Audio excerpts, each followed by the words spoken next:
An unexpected visit. The morning air in Mountain View was soft and still, carrying a quiet warmth that hinted at a special day.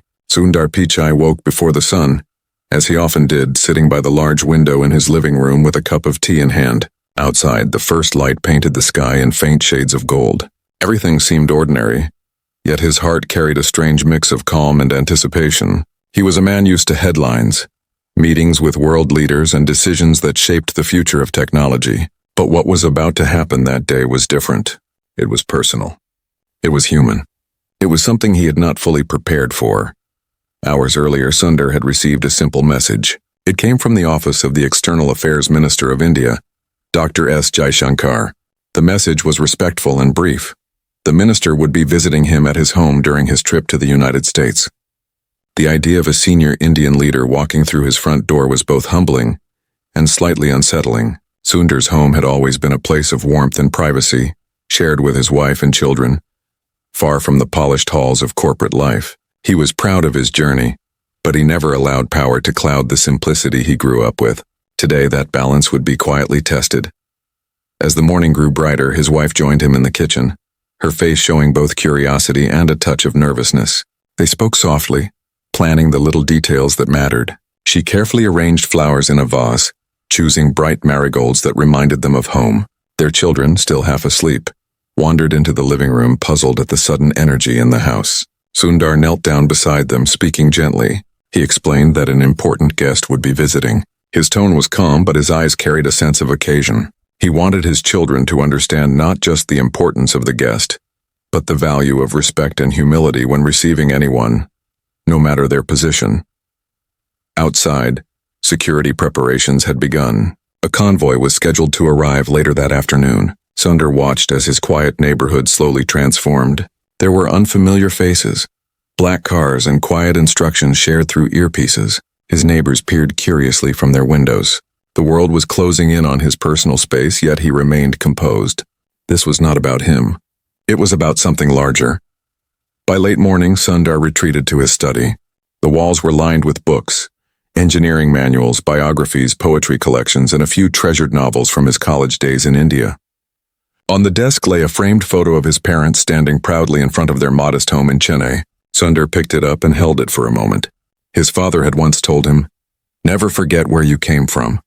If your feet leave the ground, your heart will lose its way." Those words echoed gently as he prepared for the visit. He wasn't nervous about meeting a minister. He was thinking about his parents, about their quiet resilience, and about how life had carried him from crowded classrooms to the corridors of global leadership. As the clock ticked toward afternoon, the mood in the house shifted. There was a quiet intensity now. The children were dressed neatly, their eyes wide with excitement. His wife checked every corner of the living room again, straightening cushions that didn't need straightening. Sundar put on a simple outfit. No grand display, no exaggerated formality. He wanted the meeting to reflect who he truly was, not the CEO, not the public figure, but the boy who once cycled through the streets of Chennai dreaming of distant possibilities. The sound of engines approaching broke the stillness. The convoy entered the street with quiet precision. The moment had arrived. Sundar stood by the door, breathing steadily.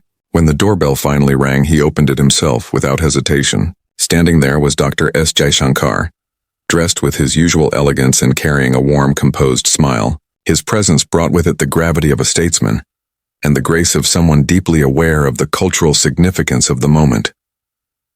As the two men greeted each other, something remarkable happened. Their handshake was firm, respectful, and genuine, but it was what followed that set the tone. Jaishankar looked past Sundar for a moment, noticing his family standing behind him. Instead of walking in immediately, he bowed his head slightly to greet them first. Sundar's children looked surprised but responded with shy smiles. His wife stepped forward, and the atmosphere in the room softened. This was not a formal diplomatic call.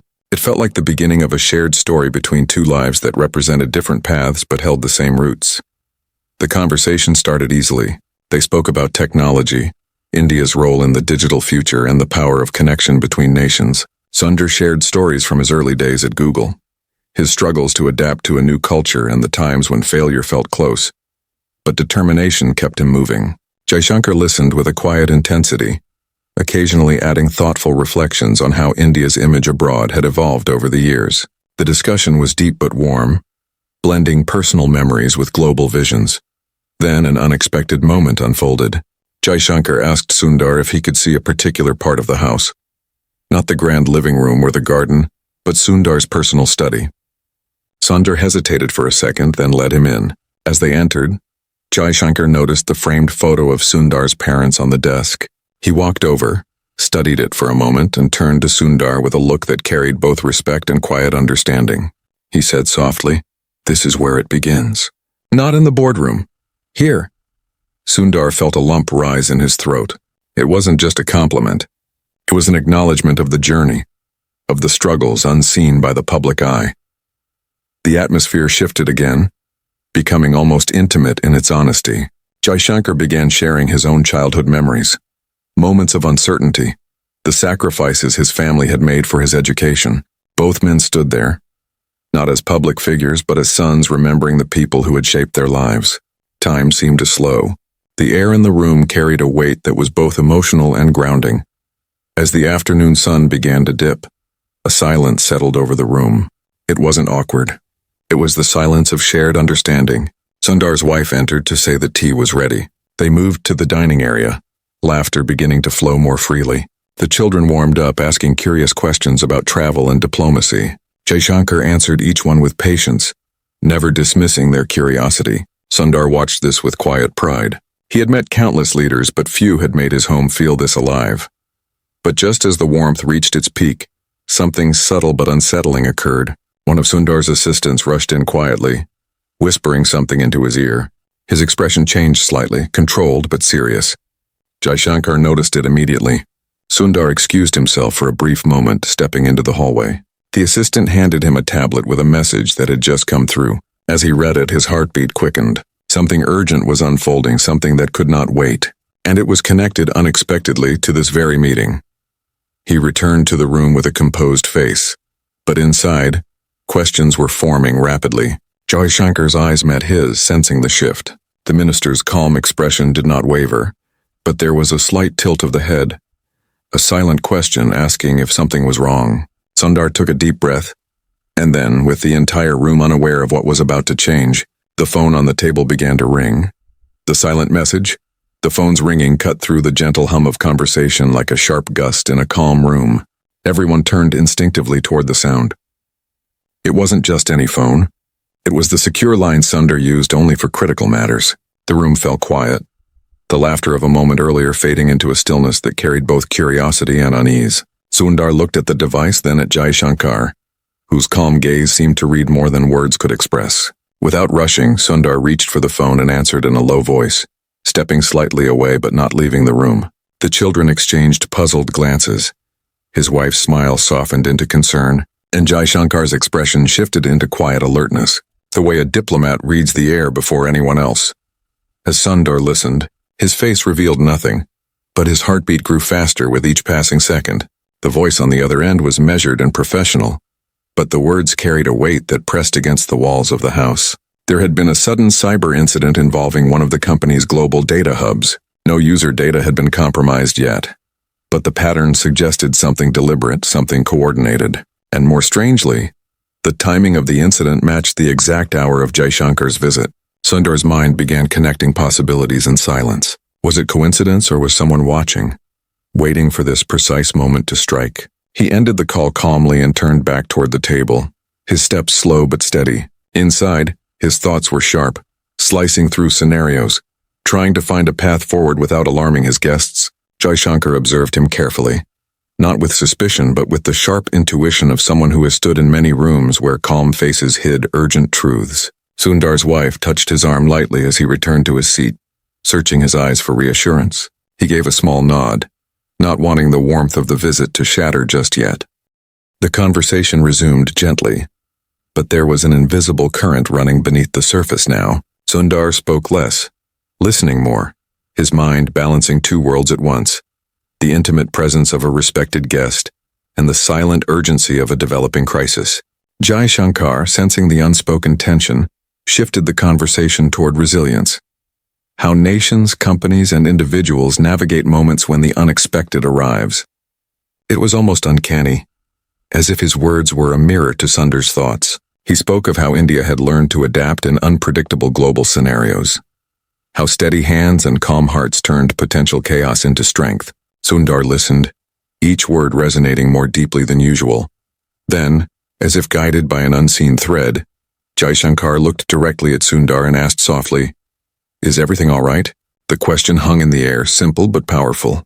Sundar paused, realizing that to hide entirely would be a form of disrespect. He didn't reveal the full details, but he spoke honestly. He mentioned that a technical situation had arisen that required attention. He framed it with care, ensuring the visit's warmth remained intact while acknowledging the reality. Jaishankar nodded slowly, his expression neither alarmed nor surprised. He simply said, "Life often chooses the most meaningful moments to test us." His words were calm, but they settled in the room like stones gently placed in still water, their ripples spreading quietly. Outside, the daylight had begun to soften into a late afternoon glow. Through the window, the world looked peaceful. But inside the house, something deeper was unfolding. Sundar excused himself briefly and walked toward his study, closing the door behind him. The room, once a sanctuary of thought, now became the quiet center of two converging narratives, one personal, one global. His screen lit up with updates from teams across continents, engineers working rapidly, analysts tracing digital footprints that led to unfamiliar corners of the world. A message popped up from one of his closest colleagues. "This pattern isn't random. We think it's linked to a message."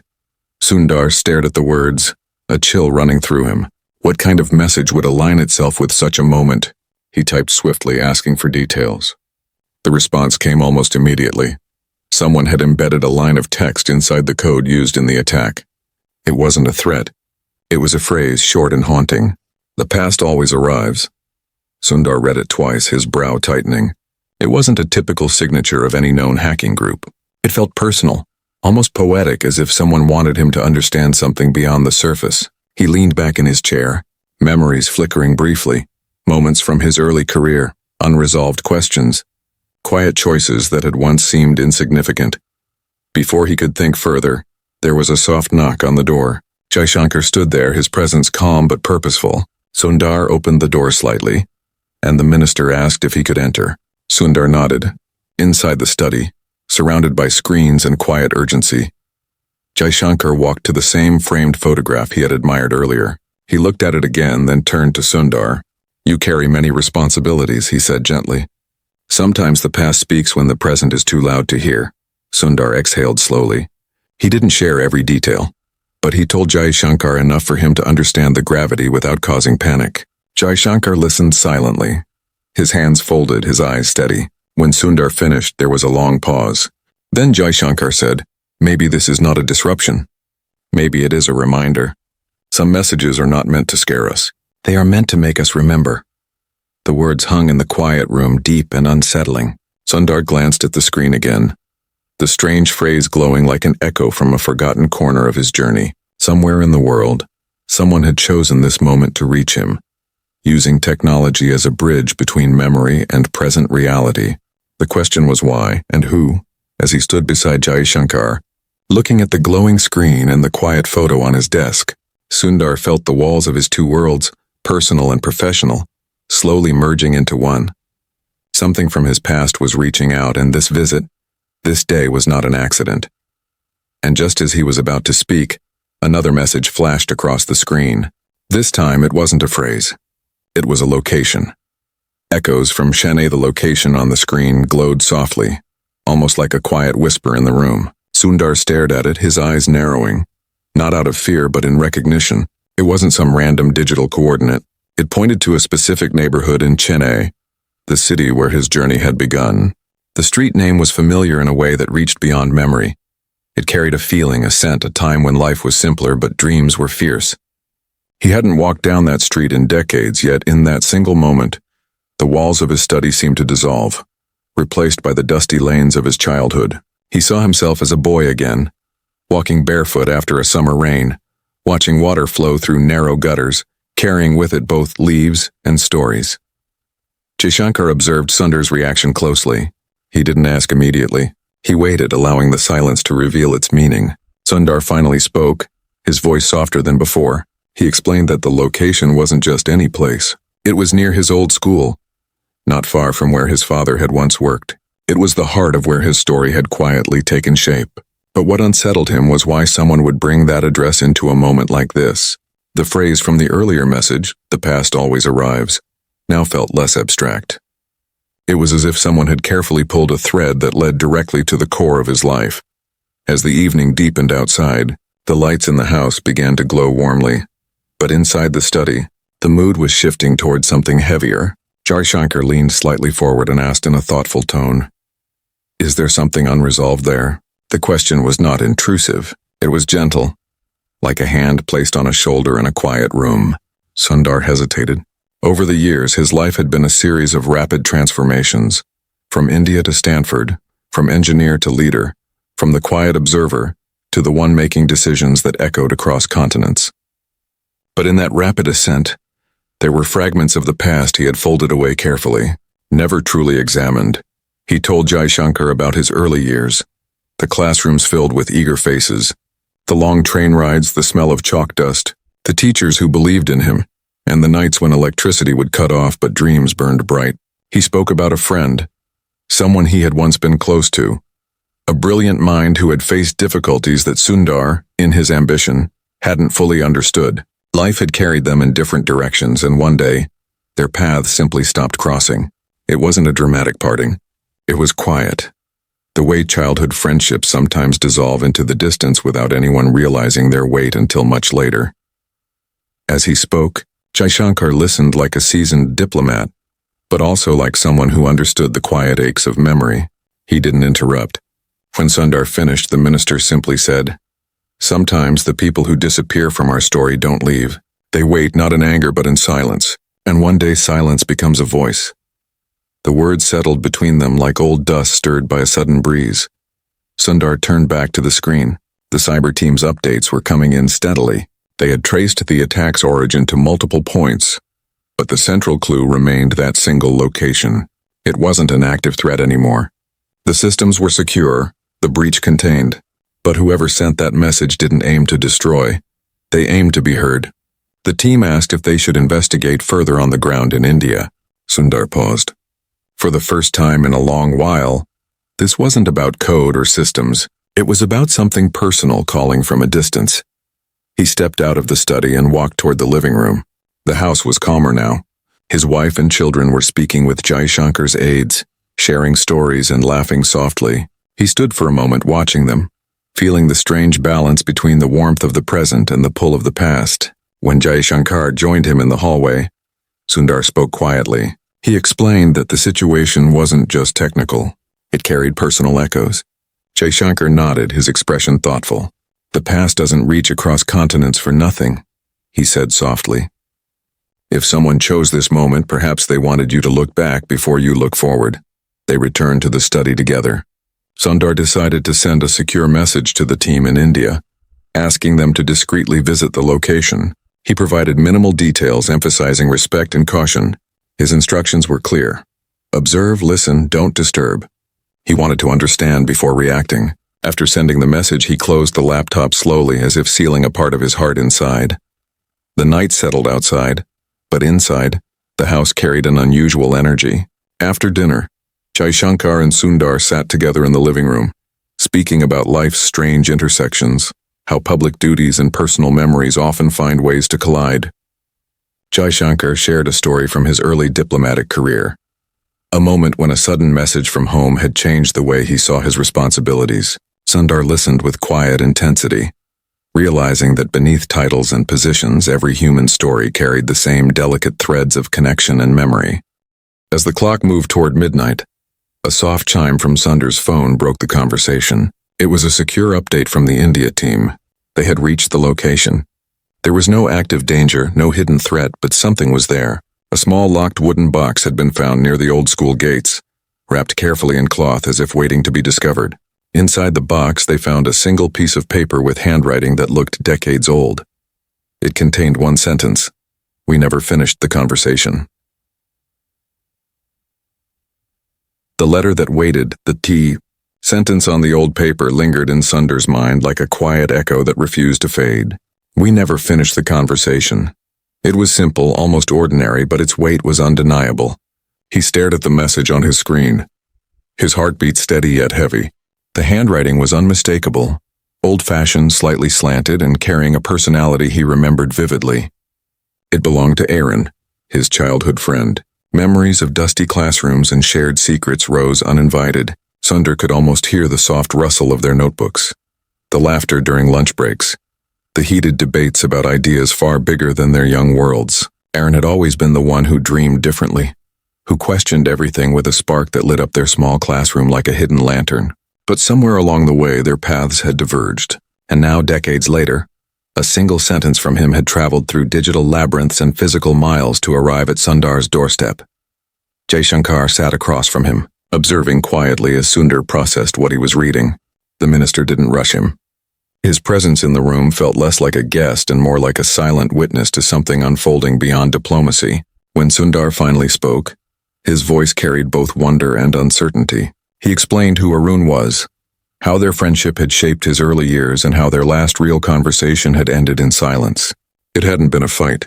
It was more like a door left ajar, never fully opened or closed. Arun had stayed behind when Sundar left for the United States. Letters were exchanged for a while, then less frequently until they stopped altogether. Life moved quickly for Sundar, perhaps too quickly.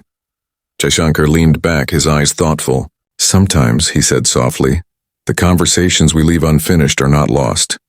They simply wait. Some wait longer than others." His words filled the room with a quiet depth. Sundar felt a strange mix of gratitude and unease. Why now? Why this message after so many years and through such an unexpected path? He couldn't shake the feeling that the timing was not accidental. Someone had chosen this moment, the very day Jaishankar visited, the exact hour of the cyber alert, to bring the past to his doorstep. The next morning arrived with a soft gray sky over Mountain View. Sundar barely slept, his mind looping through fragments of the past and scenarios of the present. He stepped outside for a walk before dawn, breathing in the cold air. The streets were empty, the silence deep. As he walked, he thought about Aaron, the questions they had explored as boys, the big ideas about fairness, technology, and the future of their country. Arun had always been the one who believed that change must come from within communities, not just through distant innovation. Sundar had admired that, but he had also believed in moving outward into new worlds. Their difference wasn't conflict. It was vision. And now, that difference seemed to have returned to him in a way neither of them could have predicted. By mid-morning, the house returned to a rhythm of quiet activity. Jaishankar's visit was nearing its end, but there was a subtle shift between the two men now. Their conversations carried layers beneath the surface. After breakfast, Jaishankar joined Sundar in the study one last time. They stood beside the desk, the old photograph of Sundar's parents watching over them like silent witnesses. Jaishankar asked gently if Sundar intended to respond to the message. Sundar hesitated. The logical part of him considered delegating it to his team in India, a simple investigation, a discreet reply. But another part, older and quieter, knew that some doors couldn't be opened by others. This was his conversation to finish. A secure video call was arranged with the India team. The box and the note had been moved carefully to a safe location. They found no signs of tampering or danger. Whoever had placed it there had done so with precision and respect. No fingerprints, no modern traces, just that one line on aged paper. But nearby they found something else, a set of fresh footprints in the damp soil near the school gate, leading toward the riverbank. They belonged to someone who had been there recently, perhaps even days ago. The past wasn't simply sending letters, it was moving. When the call ended, Jaishankar placed a hand on Sundar's shoulder, not as a minister but as a fellow traveler of life's unexpected paths. Sometimes, he said, we carry the past like a folded letter in our pocket. It doesn't weigh much, so we forget it's there. But when someone unfolds it, the wind changes. Sundar nodded slowly. Those words sank deep into him. He had spent years navigating challenges on global scales, dealing with complex technologies and unpredictable human behaviors. But this moment was different. It was personal, and it required not power, but presence. As Jaishankar prepared to leave, the house filled with quiet farewells and warmth. His visit had begun with formality and respect, but it was ending with shared humanity. Sundar walked him to the door.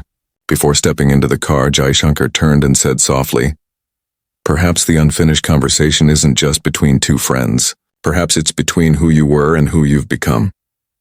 Sundar stood there for a long moment after the convoy left, the minister's words echoing against the soft hum of the morning. Later that day, Sundar retreated to his study again alone. The house was quiet, his family out for errands. He opened an old drawer and pulled out a small bundle of letters tied with a faded string. Inside were the last letters he and Arun had exchanged. Reading them now felt like stepping into another lifetime. Their words were full of hope, ideas, disagreements, and youthful certainty. And then the letters stopped, just like that. The silence that followed had stretched across decades. His phone buzzed gently. It was another message from his India team. This time it was not text but a photo. It showed the wall near the school gate where the box had been found, carved faintly into the brick beneath years of weathering. Was a symbol he remembered from their childhood.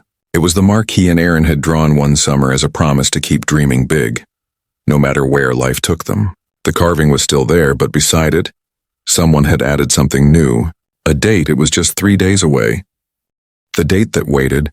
The date carved into the wall stared back at Sundar through the photo like a quiet clock that had suddenly started ticking. 3 days. That was all it said. No explanation. No location beyond the familiar wall, but its presence felt deliberate, like a message waiting in plain sight. Sundar leaned back in his chair, holding the phone loosely in his hand, his mind wandering through years he had carefully stored away. The carving had been theirs, his and Aaron's, a symbol made with the blunt edge of a rusted nail during one summer afternoon, when the world felt small, but their dreams felt endless. They had promised to return to that wall one day, older and wiser, to see what had become of their lives. He had left. Aaron had stayed. The wall had waited.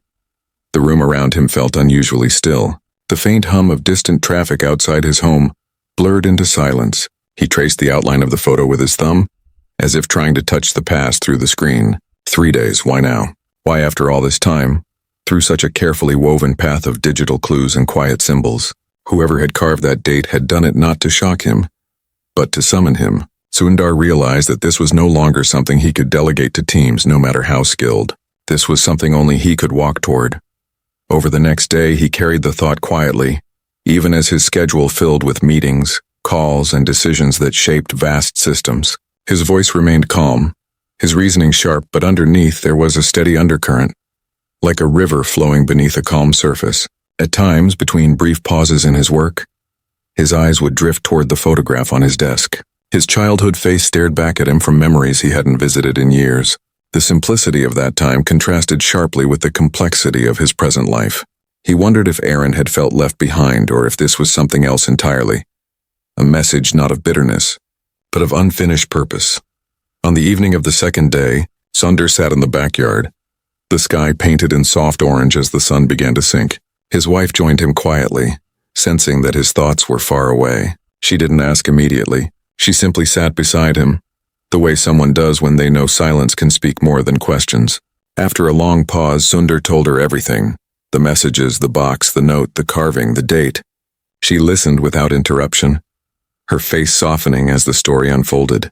When he finished, she looked at him and said gently, "Maybe this isn't a problem to solve. Maybe it's a door to walk through."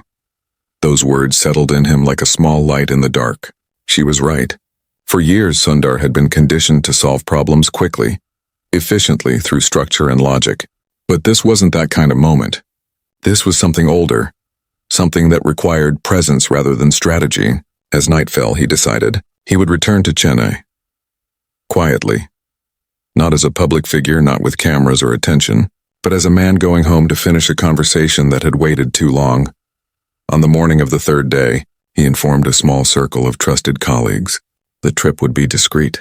No public announcements, no official events. His team, though surprised, respected his decision. They arranged the travel quietly, ensuring no unnecessary attention. Meanwhile, in India, his trusted contacts confirmed that the location near the school remained undisturbed. The box had been moved, but the wall and its carving remained untouched, waiting like a silent witness. Before he boarded the flight, Sundar stood for a moment at the gate, feeling something unusual. Not anxiety, but a kind of still anticipation.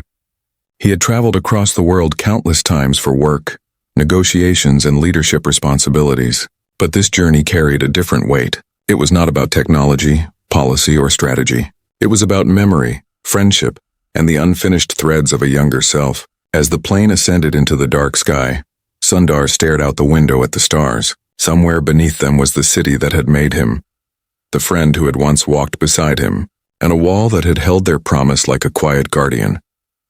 Landing in Chennai brought a rush of sensations he hadn't felt in years: the warm, dense air, the hum of the streets, the rhythm of a city that moved with both chaos and grace. He wore a simple outfit, blending in as much as he could. A trusted driver met him at the airport and guided him through narrow lanes toward the old neighborhood. As they approached the area, Sundar rolled down the window. The scent of roadside tea, the sound of temple bells, and the distant chatter of evening markets flooded his senses.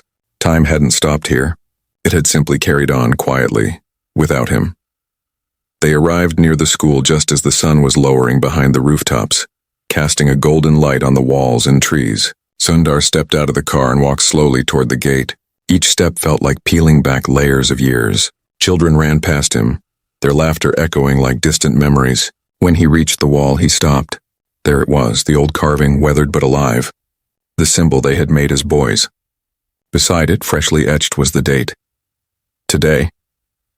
He stood in front of it for a long moment, the air around him still and heavy with meaning. Then, from the quiet lane behind the school, he heard footsteps approaching, slow, steady, deliberate.